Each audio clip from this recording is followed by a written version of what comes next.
I'm Chef Jorge Torre from Johnson & Wales University. I'm here today with my fellow student, Deidre Hill. And sometimes you don't want to cook. I mean, it's hot outside, you need something refreshing. To me, there's nothing more refreshing than watermelon.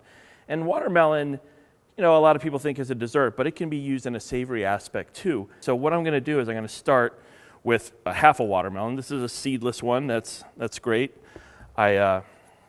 I can't understand why anybody would want seeded watermelon anymore, except for spitting maybe, I don't know, for contests.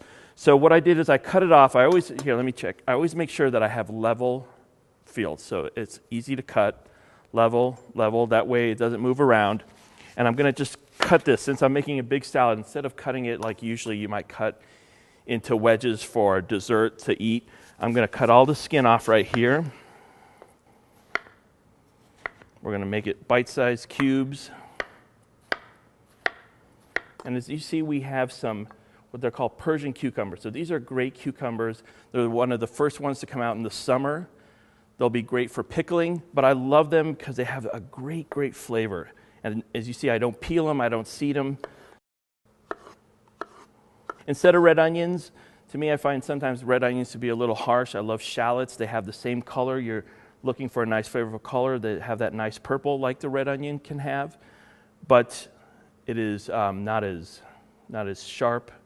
So I'm gonna go, again, I'm gonna look for a flat side. And I'm just gonna go thin, very thin as you possibly can.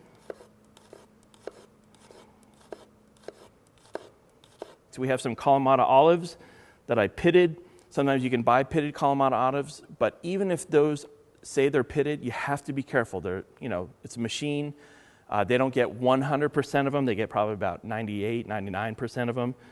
But for some reason, there's always one or two. So I like to drizzle those in. Typically, we add oregano. So we have some fresh oregano. These are some of the first herbs to come out, and they're pretty prolific. If you've ever planted mint and or oregano, they're your friend for life. They will take over whatever in your garden if you don't watch them, but they're super easy to care for, and they have such a great flavor.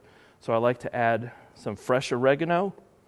If you wanted to use dry oregano, that's fine too, but the fresh oregano is really light and it's nice, and I love it. And then we have some mint. That's the little variation. And the reason I like mint is because I think mint goes fantastic with cucumbers. Cucumbers are a type of melon almost, and they have some of the same flavor profile. So I really consider the two pretty similar. And then the watermelon and mint is a natural. So we'll go really fine as you can with that, so that a little goes a long way. This is a nice chiffonade that goes around. Man, the smell is fantastic. Fresh cut mint. Then we're gonna season a little salt. I like to add some fresh cracked black pepper, some olive oil. We're going to drizzle that on top, just a little. Some extra virgin olive oil.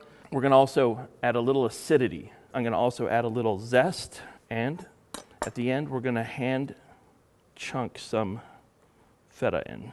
We're going to just gently toss it together. There you go. And what I was thinking is to be really nice in your garden or at the market, there's a lot of flowers. Sometimes there's nasturtiums, marigolds. Right now, I found some marigolds, so you can throw some, make sure they're really super clean, they're edible, and they give a nice added color. We can add a little sprig of mint if we were being fancy. We're being fancy? Why not, right? Another marigold. And there you go, a watermelon Greek salad.